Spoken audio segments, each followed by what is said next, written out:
We're standing right here with a guy who's very instrumental in the program that's taking place here in Key Largo. One of my good friends and authority in the area of aquatics and a wide range of areas, including springboard diving, scuba diving, and just a very knowledgeable person.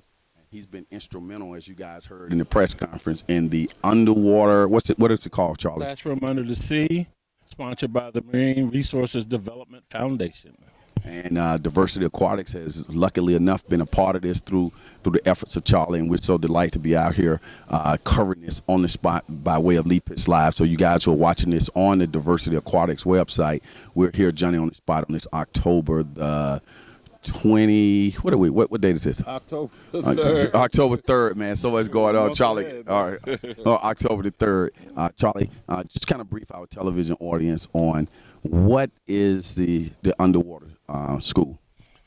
Giving honor to God, first of all, let me say that the reason I'm here is because of diversity in aquatics, and 70% of African American children cannot swim.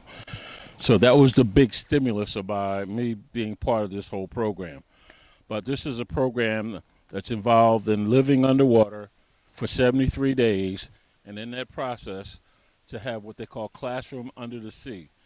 And that's a program where they're going to have a broadcast every Thursday, and they have different topics that they're going to discuss each week. So the first one is called Man in the Sea. And this shirt is the program that we did in Philadelphia called Humans in the Sea, Past, Present, and Future. And the Atlantic Rangers is sponsoring that first broadcast. So this is going to be very educational for all people. We're going to have 2 aquanauts under the water for 72 hours. 73 days. 73 days, that's right. And they're going to essentially set a world record, right? That's the name of the game. What's the long-term implications of this type of a scientific study? First of all, the science can be fun. Science can be interesting. And some of the studies they're going to do, especially the one on October 16th, the sea-space connection, that's one I'm really interested in because I work with the Space Research Center in Philadelphia, and we're trying to get that whole school to tap into the broadcast. Some of the astronauts on there, Buzz Aldrin, and one of the other gentlemen I've actually met, and the school is preparing to really get involved in that broadcast. Tell us about your role as a monitor. You're going to actually be here. We have our cameraman pan over to this building right here. We'll take a look here. You're going to act, that's the command center. You'll actually be in there, sleeping in there and doing things? Well, I won't be doing a lot of sleeping probably, but we monitor the air, water, and the systems that are going into the habitat. There's cameras set up so that we can look at the areas that aren't real private in the habitat.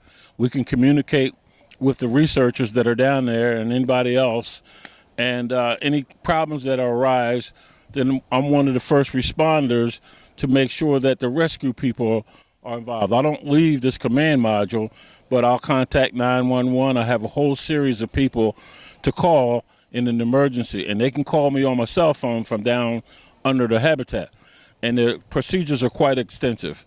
Walk us through the process of some of the safety precautions that have been put in place.